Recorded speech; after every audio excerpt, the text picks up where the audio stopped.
Batting কিংবা bowling, এই মুহূর্তে সাদা পোশাকে বাংলাদেশের সেরা তারকা মেহেদী হাসান মিরাজ খুঁজে পেয়েছেন স্বপ্নের ঠিকানা।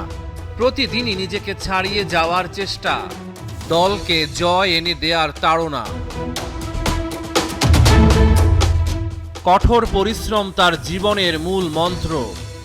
অনেক চেষ্টা করেই পেয়েছেন সাফল্য।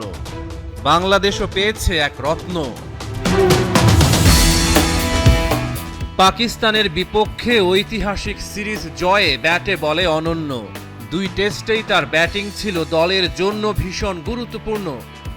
বল হাতে ম্যাচের মোড় ঘোরানো। গত 1 বছরে মিরাজ টেস্টে বাংলাদেশের সেরা ব্যাটসম্যান।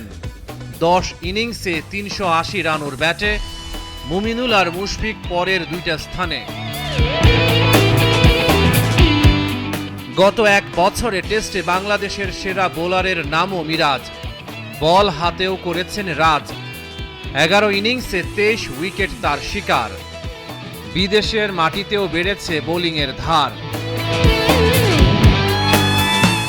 চলতি বছর ব্যাটিংয়ে সেরা সময়ে আছেন এই অলরাউন্ডার। 6 ইনিংসে অ্যাকাউন্টে 287 রান তার, গড় 57। আইসিসি টেস্ট অলরাউন্ডারদের র্যাঙ্কিংয়ে সেরা 10-এ জায়গা করে নিয়েছেন মিরাজ। সবার ওপরে জাদেজা, 2-এ আশ্বিন, 3-এ সাকিব। ইংল্যান্ড ও ভারতের 3 জন করে আছেন সেরা 10-এ, বাংলাদেশের 2 জন। রহমান পেয়ার, 71।